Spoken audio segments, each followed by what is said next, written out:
सन्ध्याकालीन नमस्कार सबैलाई।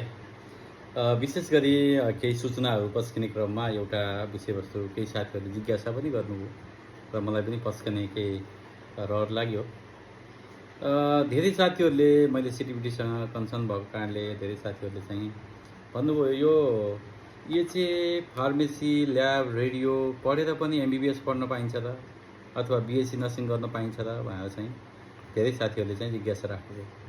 एक्ज्याक्टली उहाँले भनेको विषयवस्तु हो, पाइन्छ भन्ने विषयवस्तु चाहिँ यहाँहरूलाई चाहिँ म सविनय अनुरोध गर्न चाहेँ। जस्तो एचए पढिसकेपछि आफ्नै स्ट्रिमको विषयवस्तु चाहिँ सहजै पढ्न पाइन्छ, कुनै प्रकारको थप कोर्सहरू गर्नु पर्दैन। जस्तै एचएले बिपिएस पढ्न खोज्यो भने कुनै कोर्स नगरिकन डाइरेक्ट एमइसीको इक्जाम एटेम्प गर्न सक्छ। ल्याब एसिस्टेन्टले, ल्याब टेक्निसियनले बिएमएलटी पढ्नु पर्यो भने कुनै थप कोर्स गर्नु पर्दैन, सोझै चाहिँ एमएससीको इक्जाम एटेम्प गर्छ। डिफर्मले बिफर्म पढ्ने बेलामा सोही अनुसार नै उसले एमएससीको इक्जाम एटेम्प गर्न सक्छ। रेडियोग्राफीले बिएमआइटी भन्ने कोर्स हुन्छ, bachelor in medical imaging technology भन्ने, त्यो कोर्स एटेम्प गर्न पाउँछ। यस्तै ब्याचलर लेभल कोर्सको एटेम्प गर्न पाइन्छ भने यदि एचएले, फार्मेसीले, ल्याबले, रेडियोले फरक खालको स्ट्रिम जस्तै बिएससी नर्सिङ पढ्नुपर्ने परिस्थिति सिर्जना भयो अथवा एमबिबिएस पढ्नुपर्ने परिस्थिति सिर्जना भयो भने उसले एचएससिबीले एउटा कोर्स डिजाइन गरेको छ जुन पिआरसी कोर्स भनिन्छ, प्री रिक्वेस्टिङ कोर्स भनेर भनिन्छ, जसमा compulsory English, Nepali, physics, chemistry, biology र म्याथमेटिक्स गरेर एकदम थोरै विषय भन्नाले फुल मार्क्स राखेर इक्जाम गरेको हुन्छ।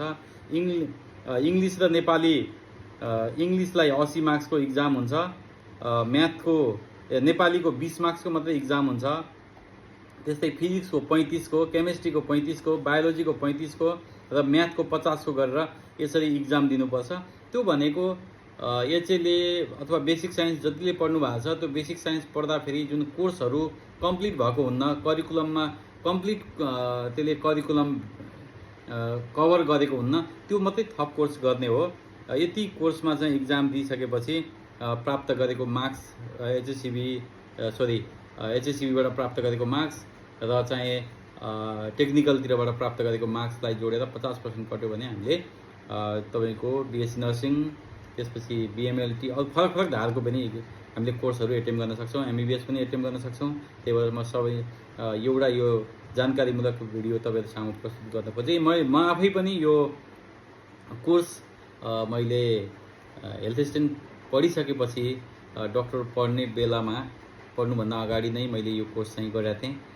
पछि त्यतातिर हामी लागिएन, अनि पब्लिक हेल्थतिर अन्य विषयतिर लाग्यो। यो चाहिँ बुटोल क्षेत्रमा चाहिँ महाकवि देवकोटामा पढाइ हुन्छ भने काठमाडौँ क्षेत्रमा चाहिँ तपाईँको 3 कुनेमा रहेको एउटा कलेजले पढाउँछ। यो चाहिँ तपाईँहरूलाई जानकारीमूलक तरिकाले यो प्रस्तुत गर्न खोजेँ।